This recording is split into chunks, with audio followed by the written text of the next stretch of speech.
everyone. Welcome to episode 82 of the Highly Relevant Podcast. I am your host, Jack Rico, and today I'm discussing the best movies of 2018 so far with culture, film critic, and a great friend of mine, Mike Sargent. We also tackle a new study that just came out from California that brings to light how bereft we are of film critics of color. Funny thing is, here are two of them that are ready to talk about it. So stay right there. Things are about to get real.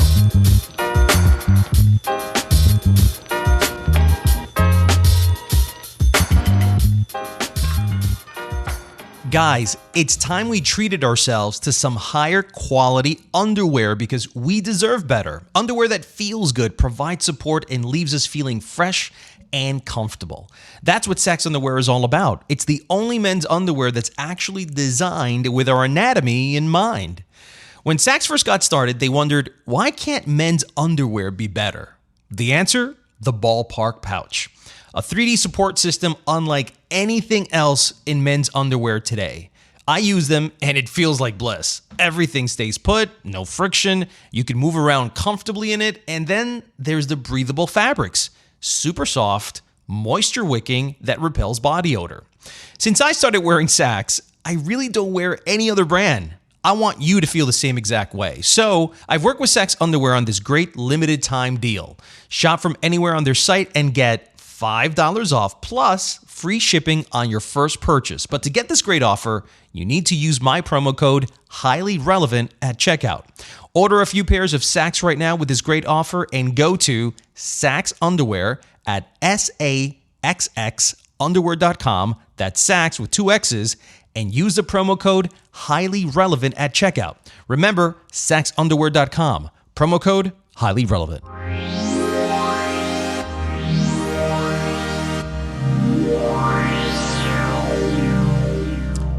It's movie time, and joining me for this passionate discussion on movies and film critics is It's movie time, and joining me now for this passionate discussion on movies and film critics of color is Mike Sargent. And to me, he's one of the most insightful voices in film and culture criticism, and he's also one hell of a guy. You can catch him on Fox Business News, PBS, and WBAI Radio here in New York City. Mike, great to talk to you as always, my man. Hey, Jack Rico. One of the things that I wanted to talk to you about were the best movies of the year so far of 2018.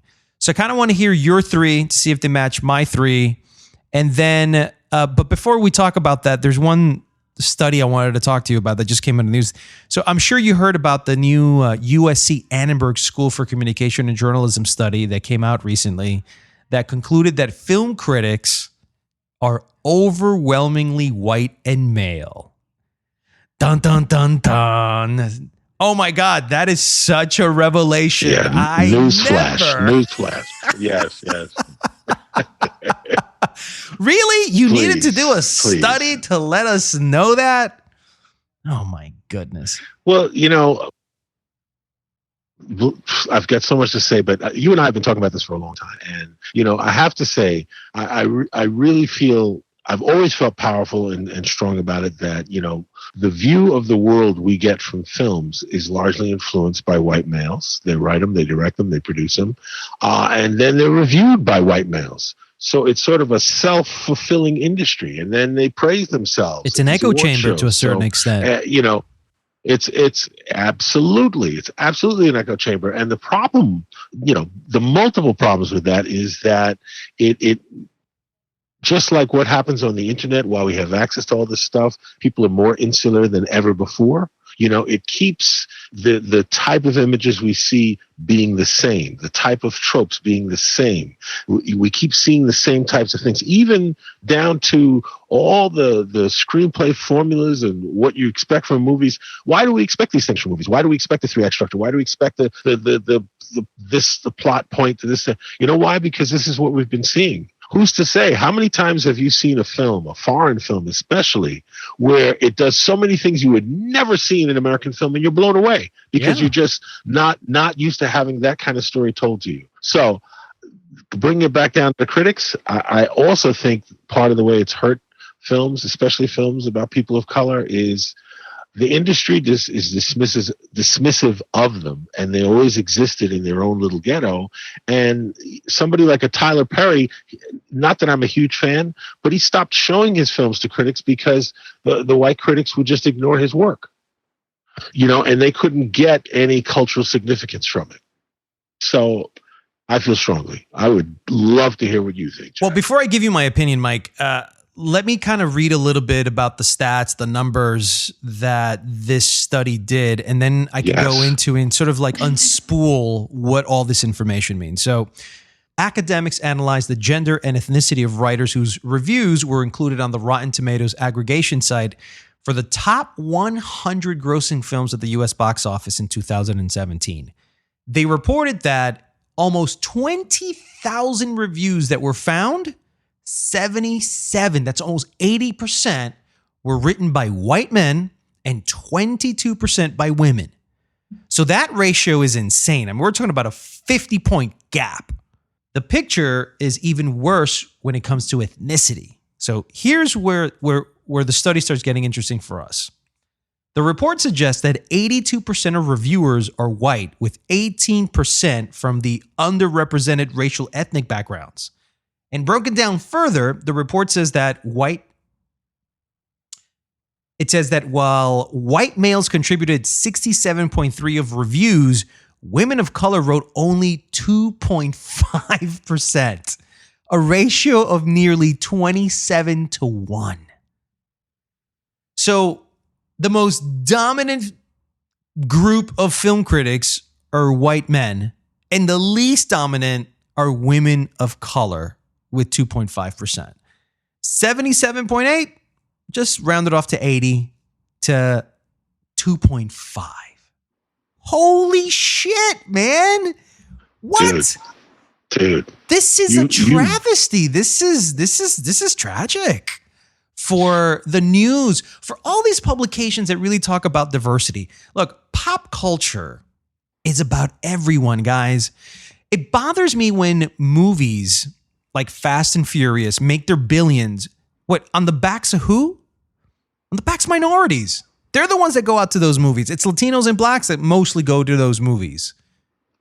And, the percentages, they're all documented. Just go look at the Hollywood Reporter. Just type it in, Fast and Furious demo numbers, and you'll see what I'm talking about. So how the heck is it that the New York Times, the Washington Post, all of these publications haven't for years been hiring ethnic film critics? Look, you're one of them. I'm one of them on the most professional levels. You and I go on television as an African-American man, as a Latino man, and we review movies. You on Fox, me on the Today Show. I did this at VH1 for years. I mean, I've been reviewing movies for 15 years. And here's what's wrong with it. It's white editor-in-chiefs of a lot of these publications that are in charge of the film department, whether it's a newspaper or whether it's a digital website or whether it's Rotten Tomatoes. They hire their friends. Their friends, for the most part, aren't black, aren't Latino. So they don't get along with them. In the meantime, when somebody does come in, it's like, oh man, there's that counterculture. I don't really get you, and I don't really want to hear your voice. Until somebody calls them out on it, and they're like, okay, we got to do it. But they don't want it. How many times have we had the conversation when Black Panther came out, when Coco came out? Why is A.O. Scott of the New York Times talking about it? Where do you come from, the black experience or the Latino-Mexican experience, to tell me, a Latino, how that movie affected you? No. The movie's about us, brother. Let's step to the side and let a Latino film critic review it. I'm done.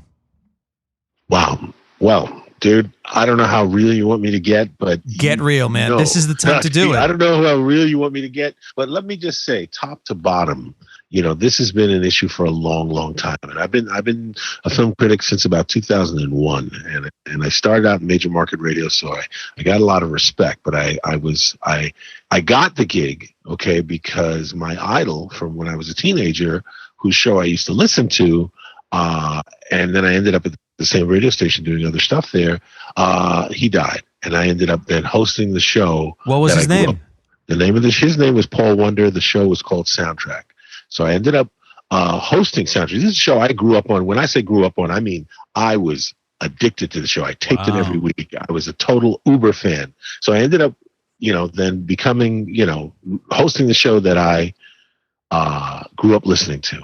So I got thrust into this world of film criticism. I was already doing other stuff in radio. And, there's an obvious hierarchy. Okay. There's an obvious hierarchy in terms of the outlet, but then there is the hidden hierarchy. The hidden hierarchy in terms of here's human nature. Let's strip away the fact that this is, we're talking about a study looking at the film critics. Okay, what if they did a study looking at the film publicists? Okay, if they did a study when they do a study looking at film directors or film producers or actors, you do any study, you're going to see this exact same bias. Okay, this is top to bottom. This country. Right. All right. So, but here's what I'm driving at is that part of the problem is, and I think that this is how racism and negativity and bias and stays, is that when something's always been that way, it's just always been that way. It's just always been that way. It's normal. Listen to me. I'll never forget something that a girl said to me when I was in college. It was a white girl who I had, become friends with. And I went to Parsons. So Parsons was a specialized school. You had to take a test to get in and everything. And, there were kids from all over the world, all over the country, all over the world there. So, and a lot of times college, if you live in an area where you don't have people of color, that might be your first experience. And I was always like that starter black friend for a lot of white guys. Okay. I'm like the starter friend where they'll ask me questions. Starter black friend. Yeah, I was. Hey man, I know a guy. I know a black guy. Yeah, I'm not racist. Mike Sargent, Listen, or more importantly, they'd ask me questions they'd always wanted to ask a black person. So this girl says to me, and she said this, and there was no racism behind it, but this statement says it all. She says to me, let me ask you a question, Mike. If white people aren't superior, then how come it's always been this way? Wow. Talk about ignorance, man. Right. Did she ever pick up a book? Yeah, but again, there's tons of things in her life, and she's in college, okay, a specialized college. There's tons of things in her life that are just supported exactly that view. All right. So that's one factor. The other factor is people have a tendency to hire people who look like them. They have a tendency to listen to people who look like them, who sound like them. Yeah, and that's a fact. That's just a fact. So there's going to be that inherent bias. Okay. But why would anybody change it if it's always been that way? And this is our instinct. This is inherent bias. It's sort of like, if every human being, wipes their ass going up, and then somebody says, you should really be doing it down, it's like, well, why? I've always wiped it up, so. And no one ever said anything. So my ass is clean. What are you talking about? So I'm just saying that to me, it is indicative of the industry as a whole. I'm not going to start naming names and talking about studios, but absolutely, does racism exist within the industry, within the publicity? Absolutely. Oh, people don't speak out about it because they don't want to get ostracized by the studio. Okay. But it is clear and obvious. Okay. And I don't have to name names. Let's talk about A Wrinkle in Time by Ava DuVernay. Okay, this was a movie that was coming off of on the heels of Black Panther. Okay. And there were so many white critics talking about Black Panther, and I think there was a particular fear from white men film critics to bash that movie. Because that if a white guy would have bashed Black Panther and the records it was setting and it was still saying, oh, this movie sucked, in any way, that dude was going to get trolled for the next year.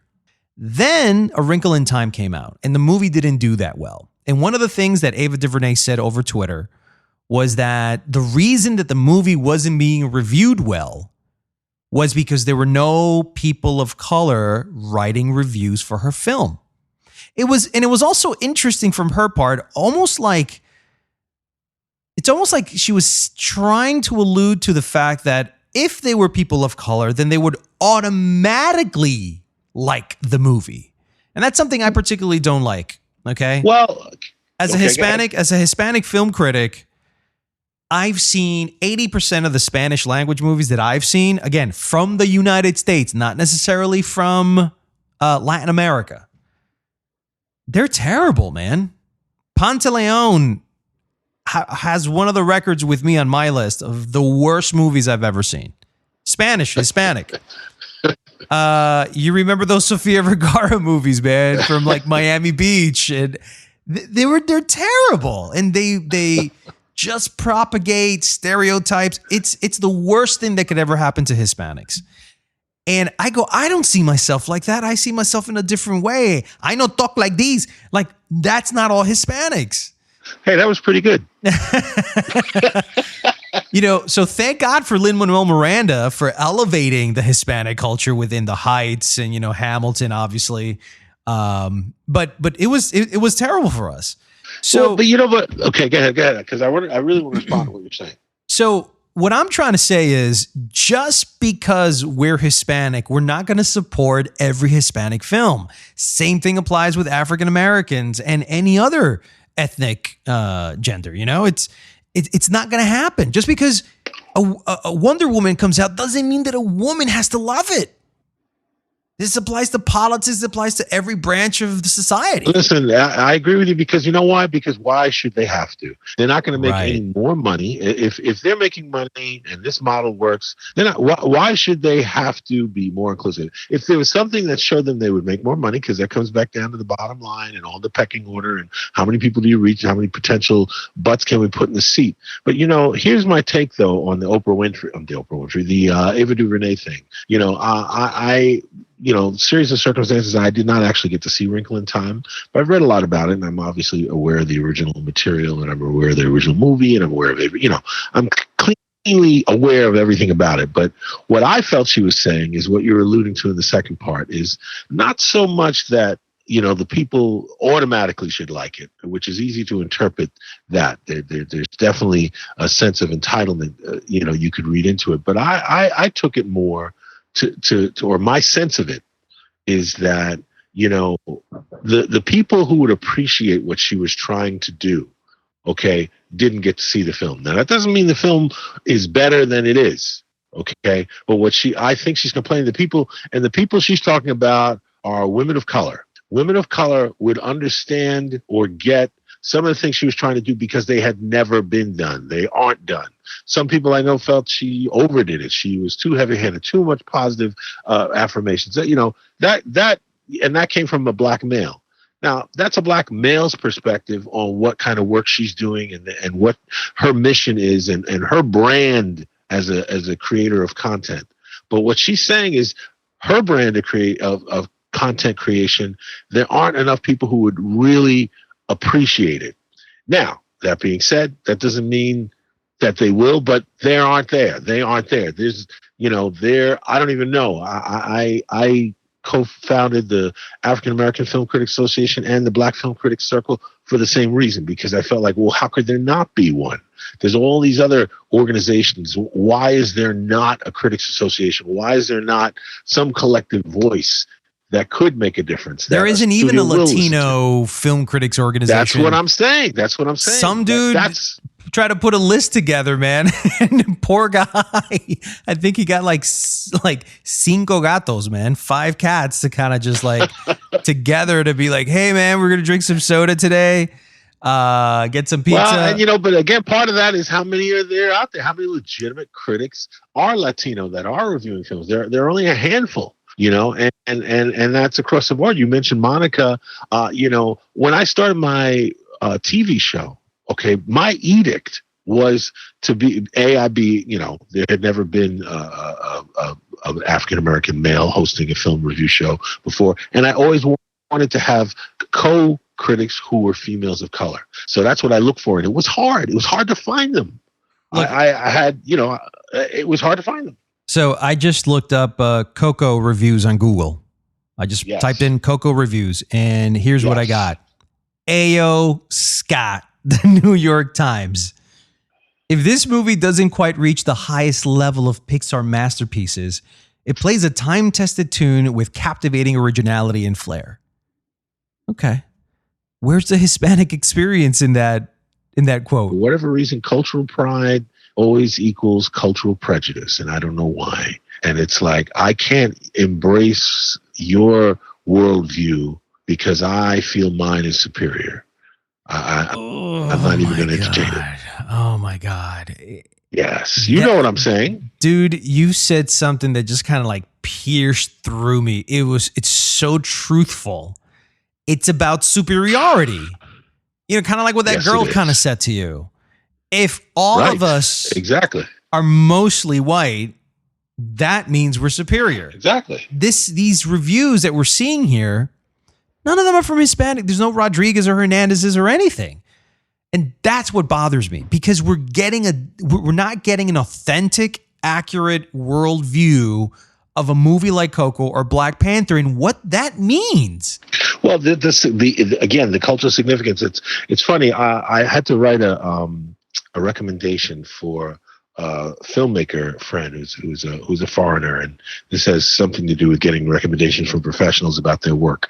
And something I wrote, because I had to, we went back and forth a little bit, but I want to read something I wrote, and it's apropos. And I said, as a film critic and filmmaker, I believe in and know the power of story and how the narratives we absorb shapes our view of the world. Powerful stories that speak about the human condition are needed now more than ever. And, the human condition is a lot bigger than the world from these colonizers. What else needs to be said, man? I know you concur. So let me just read you this part to kind of end it off. Sure. Hold on a second. Sure. The report called for the adoption of what they termed 30-30-20-20, a set of percentages to correspond with the gender and ethnic makeup of the U.S. population. The target would be for white male critics to drop from 63% to 30%, with similar adjustments benefiting the other gender ethnic groupings. It's like a form of affirmative action, man, but within the film critic universe. Well, you see, there it is. That would be that person that would say, okay, you know what? When we have a Latino film or an Asian film, we have a cadre of film critics, and we split it up evenly. And clearly, culturally specific should go with culturally specific, or at the very least, make it something so that we get something different. Have two of them review it. Right. And give us, there used to be publications that would give us two reviews in the same publication. And that, in my opinion, is better, because at least you're getting perspective. I think Black Panther took them by surprise for so many reasons, because it was a genre that is immensely popular. Okay. It's the thing about fantasy, okay, as an alternative to reality, is that you can let go, in some ways, your worldview, and you have to adopt the view of the world you're watching. If you're in a zombie movie, you forget reality. You're in the zombie movie. You're thinking about what that sound or that person getting through. So what a movie has the ability to do is to transcend our experience, and then you come out of it a little bit different, hopefully, So in my opinion, the power of film and its cultural significance, it has to be include the lenses that allow us to see it for what it's really worth. Right. Or that's all we're asking for. It's just a voice that happened to have lived a particular experience that a white man or a white woman haven't. And they might have read about it, but that doesn't make you authentic in being able to relate the story of that particular movie that's talking about culture in Mexico, or what it means to have an African American in a sci-fi film. And, because for them, it's like, oh yeah, that seems a little different. For us, it's like, holy smokes, I can't believe it's just this historic moment. We're like in the streets, parades. That's how we feel. For them, it's like not a big deal. It's like, okay, something a little new. Let's see, man. Let's see what happens. We can be on this topic for a long, long time. So let's talk a little bit about the best movies of 2018 so far. So let me give you my list, and then I'll hear your list, and then we'll start comparing notes. Okay, here we go. First, Reformed, a movie directed by Paul Schrader, starring Ethan Hawke. Reverend Toller? Yes, Mary. You must come over. You must come over now. Explosives. She was becoming someone I didn't know. Opportunistic diseases, anarchy, martial law. You will live to see this. You had no idea that he was thinking of... No, I'm so frightened. The second is a movie called Hereditary, which is a horror movie that stars Toni Collette, Alex Wolff, Gabriel Byrne.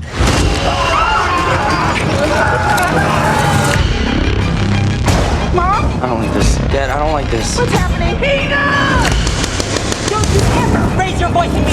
I am your mother! Please stop! Mom, what's happening? Make it stop! Make it stop!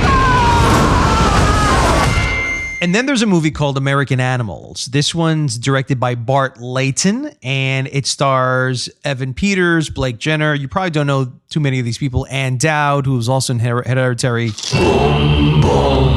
This library is home to the most valuable book in the United States.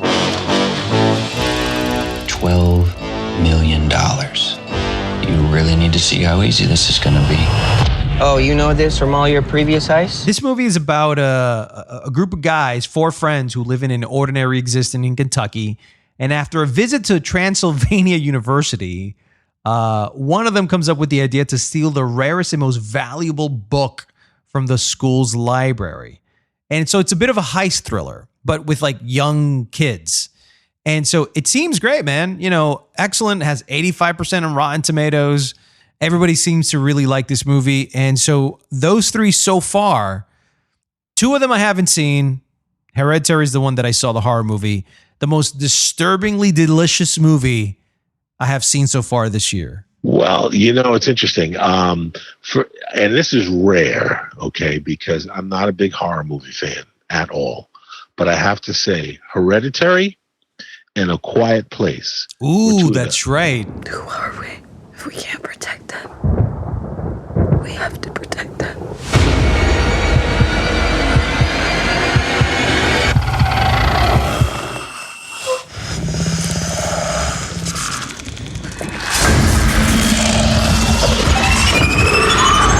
They were 2 of the best films I saw this year, not just from the standpoint of, were they scary and then compelling, but from the filmmaking standpoint. There were so many great things. Hereditary had some great things. Yeah, there were a few things I thought in the third act looked like they edited out a few things, but I got to tell you, really, really, really well done. Oh, A Quiet Place, directed by John Krasinski, with his wife Emily Blunt. Yep, in it they started together, and I gotta say, it's a near perfect Twilight Zone film. I heard that the thing about The Quiet Place is that the ending, there's like a huge plot twist that was amazing that no one saw coming. I don't want to say anything. Is there a plot twist? Yeah, there are plot twists, but it's more really about setup and payoff. The setups, there's some great setups, and they really, really pay off. Oh, nice. I like that setup. They really pay off. They really pay off. There's just, I don't even want to give it away. They're masterful. Let's put it like that. Wow. Big words coming from Mike Sargent. Right. All right. And Hereditary, I have to say, Hereditary did something that's very difficult to do. Did you see Hereditary? Oh, dude, I was in the room with you. Right. You were like, that's right. Of course. Oh my God. Yes. Okay. Hereditary does something that I think is really difficult, which is daytime scary. Hard to do daytime scary. That's true. That's true. And he pulled it off, usually you need the darkness and the this and that. Right. He got that from Kubrick, in my opinion. So for those of you that have not seen Hereditary, it's a film, it's a horror film, but it's not a slasher film. It's a supernatural film about a family. And what we start finding out through the film is they start peeling the layers of the family. And we find out that something happened with the mom. And there's a trickle-down effect into the rest of the family. And so by the end of the film, so many ludicrous things happen, but within the scope of reality, that you're disturbed because there are deaths that occur that you don't see coming. Absolutely. That disturb you. But for some reason, almost like makes you want to continue down that black hole. It's you don't want to let go. You just want to continue to see where it goes, and it goes. And then finally that crazy ending happens, and you're just left with your mouth agape. You can't believe what's going on. I thought it was brilliant. It was brilliant. So what's the other movie? What are the other two movies that you liked? Well, besides Hereditary and A Quiet Place were probably my two favorite films. You know, there were a number of other smaller films that I really liked. I don't know if that I would say they were great. I really liked a film called A Kid Like Jake. I was surprised at how well written it was. Very, very well written. Who directed it? Who stars in it? And what's it about? You really don't think it's weird? I mean, he does like to play dress up. That's not news. Yeah, he likes fairy tales, but maybe that's not the most critical thing worth mentioning. He asked why boys can't wear skirts. I don't want to send him off to kindergarten labeled. He's only 4. What if he starts thinking there's something wrong with him? The film, it's called A Kid Like Jake, and it's directed by Silas Howard. It's written by Daniel Pearl, adapted from his play. It stars Claire Danes, Jim Parsons, and Octavia Spencer. Well, good cast. Very good cast. It's about a Brooklyn couple who have a 4-year-old son who, let's just say, he's a boy who's interested in being a fairy tale princess. And he's not afraid to show it, but he's starting to go to school now and has to interact with, and they have to face a lot of issues about that. What is going on? What does it mean for the future? How other kids are reacting? And I got to tell you, it's such a thoughtful, well-written piece. It's just one of those things that surprises you. And the director is a trans person. His name is Silas Howard, and he's won all kinds of awards. He worked in that show Transparent. He's got that new show that's coming up called Pose. It's a new TV series coming up. People have been raving about that show. He's one of the forces behind it, and he's directing. So those are your top 3 then? Yeah, I had to think about it a little bit more. Well, let me ask you, why isn't it Black Panther? Well, here's the thing. I like Black Panther, and I enjoyed it. It's not my favorite Marvel movie. I like sort of like, and this may sound weird, but sort of King, or O.J. Simpson, in that Black Panther represents a lot more than what Black Panther is. I completely love so many things about it. It's an Afrofuturism. It's an introduction to Afrofuturism. It's placing the most powerful, technologically advanced civilization in the Marvel universe is in Africa and as Black folks. Gotta love that. In terms of the movie, it definitely, the third act had some issues for me. I wouldn't say anything negative about the film. So yeah, there's really nothing negative, but I also thought that, it wasn't best picture material for like an Oscar film. It's a great popcorn commercial Hollywood film. Absolutely. Done fantastically well.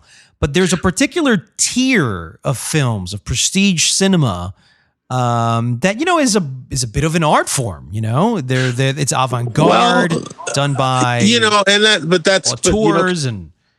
Can I also say that's also a certain kind of thing too? That's like, who are those arbiters of taste and what an Oscar nominated film that, when you were saying that, I was thinking about that. I don't know. I think Creed was Oscar worthy. Okay. And it dealt Creed with was some similar. Yeah.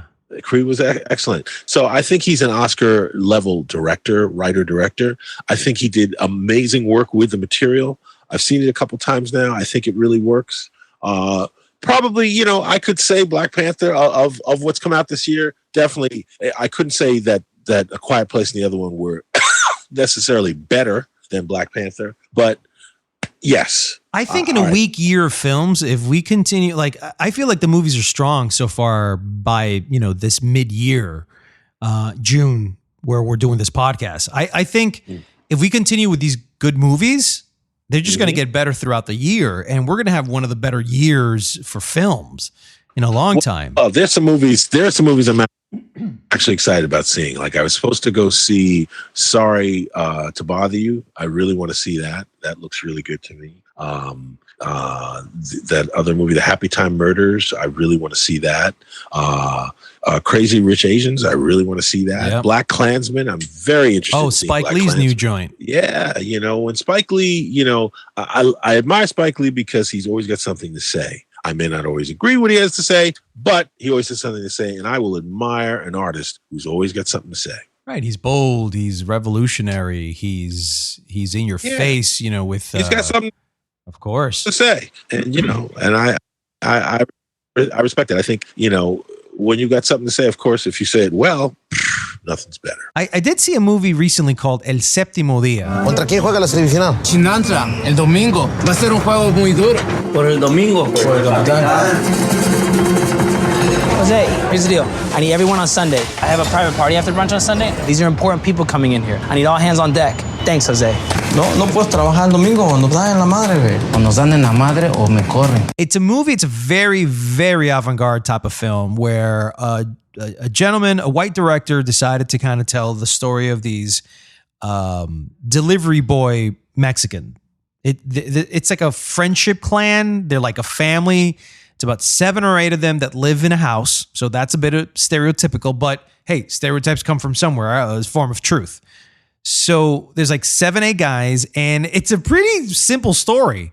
Story's about these 8 guys that are delivery boys, work in the kitchen, but when they get out of work, they are playing in a soccer tournament in Brooklyn at a park. And the movie's really about these guys trying to get out of work to play in the final game of the tournament. And the boss tells them that they all need to work that day because there's a private event and he needs all hands on to be able to pull this party off. It screws up their schedule and they find innovative and comedic ways in how to get and play into the finals. Very simple. These guys obviously are not real actors. They're like just real people that are in this setting. I thought it was interesting, and it was a great peek into the life of a delivery boy that comes to your house that's Mexican. What's his life like after he delivers you the lunch? Where do they go? Where do they live? What do they do? And if you're ever curious about that, watch that movie. It's called El Séptimo Día, which means the 7th day. It's not a great film, but the purpose of it is cultural, so you could have a window into how these guys live on off hours in their leisure time. And I thought it was fascinating because now when I see them, I know a lot of that is based on truth. Go to Flushing Meadows, you'll see what I'm talking about. So I thought that if we're going to continue doing movies, we're going to have to get a lot more avant-garde indie Latin American directors, like the guy from Chile. His name is Sebastián Lelo. He's a great director. He's showing a lot of promise. Now we need more female directors to kind of come in and do their thing. So if we can get film critics and film stories and film directors and film actors that are Latino, then we can do something. But it's just going to take like 10, 20 years, Mike, until we really see sort of an even playing field. Okay. All right, Jack Rico. Well, we'll leave it there, Mike Sargent. Thank you so much, man. Yeah. We had a good conversation about film critics of color and what needs to be done as well, and what the best movies are so far this 2018 that I think are pretty good so far. So I'm gonna check the ones that you recommended and some of the other ones that everyone's talking about too. All right, man. I'm going to check out the one you recommended. All right, man. We'll talk soon. Talk soon. That's it for episode 82 of the Highly Relevant Podcast. I'd like to thank Mike Sargent for coming on, and I hope you guys enjoyed the conversation as well. If you like what you heard, you can support the show by sharing us on social media and telling all your friends about it. Remember, it's through your word of mouth that our show can grow. I'm Jack Rico. See you next week on another episode of Highly Relevant.